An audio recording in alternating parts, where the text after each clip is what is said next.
মহাকাশে যাওয়া এবং ঘুরে বেড়ানোর স্বপ্ন কার না থাকে, তবে এমন স্বপ্নের জন্য সাধ্য বা ক্ষমতাও একটা শর্ত। আবার অর্থনৈতিকভাবে সাধ্য থাকলেও বাংলাদেশের মতো দেশ থেকে মহাকাশ যাওয়া কল্পনাতীত, কারণ মহাকাশ যাওয়ার প্রয়োজনীয় বাহন এবং অন্যান্য সুবিধা নেই এখানে। তবে বাংলাদেশিদের জন্য মহাকাশ যাওয়ার স্বপ্ন পূরণে এগিয়ে এসেছে যুক্তরাষ্ট্রের National Aeronautics and Space Administration NASA. ৫৪তম দেশ হিসেবে মহাকাশ গবেষণা সংস্থা নাসার সাথে যুক্ত হল বাংলাদেশ। এর মাধ্যমে ভবিষ্যতে নভোচারী হতে পারবেন যে কোনো বাংলাদেশি।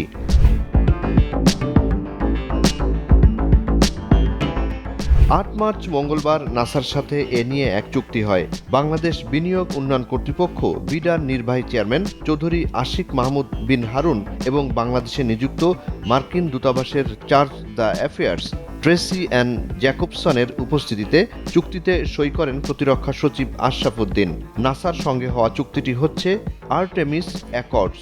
আর্টেমিস অ্যাকর্ডস হল শান্তিপূর্ণ ও অসামরিক মহাকাশ অনুসন্ধানকে উৎসাহিত করার একটি বৈশ্বিক উদ্যোগ। এমন উদ্যোগের উদ্দেশ্য হচ্ছে বৈশ্বিক মহাকাশ গবেষণা, মহাকাশ ঐতিহ্য সংরক্ষণ এবং মহাকাশ সম্পদের দায়িত্বশীল ব্যবহারে বাংলাদেশকে যুক্ত করা।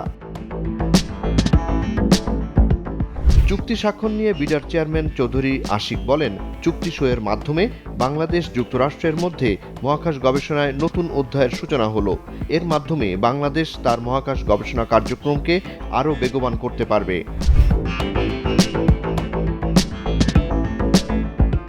বাংলাদেশের শিশুরা এতদিন শুধু স্বপ্ন দেখত অ্যাস্ট্রোনট বা নভোচারী হওয়ার। এখন থেকে শিশুদের সে স্বপ্ন সত্যি হচ্ছে জানিয়ে চৌধুরী আশিক বলেন, প্রাথমিকের কোনো শিক্ষার্থীকে জিজ্ঞেস করলে বলে তারা অ্যাস্ট্রোনট হতে চায়। নাসার সঙ্গে এ চুক্তির ফলাফল কি তা এখনই বলা যাবে না। তিনি আরও বলেন, বাংলাদেশের স্পেস এজেন্সি নাসার সঙ্গে কাজ করবে, এটি সম্পূর্ণ নতুন।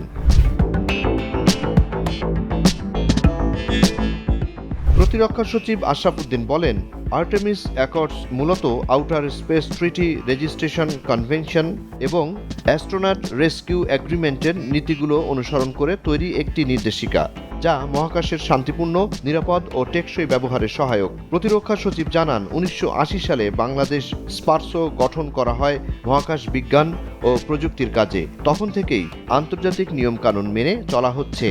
আর্টেমিস চুক্তিতে স্বাক্ষরকারী দেশগুলো মহাকাশে স্বচ্ছ ও দায়িত্বশীল কার্যক্রম পরিচালনার প্রতিশ্রুতি দেয়। ২০২৫ সালের ২১ জানুয়ারি পর্যন্ত আর্টেমিস চুক্তিতে সই করে মার্কিন যুক্তরাষ্ট্র, যুক্তরাজ্য, কানাডা, জাপান, সিঙ্গাপুর, দক্ষিণ কোরিয়া, ভারত, সংযুক্ত আরব আমিরাত, অস্ট্রেলিয়া ও বিভিন্ন ইউরোপীয় দেশ, লাতিন আমেরিকান সহ ৫৩টি দেশ। বাংলাদেশ এই চুক্তিতে যুক্ত হয়ে একটি সম্মানজনক আন্তর্জাতিক মহাকাশ জোটের অংশ হল। জুনায়েদ আলী সাকি, বৈশাখী সংবাদ।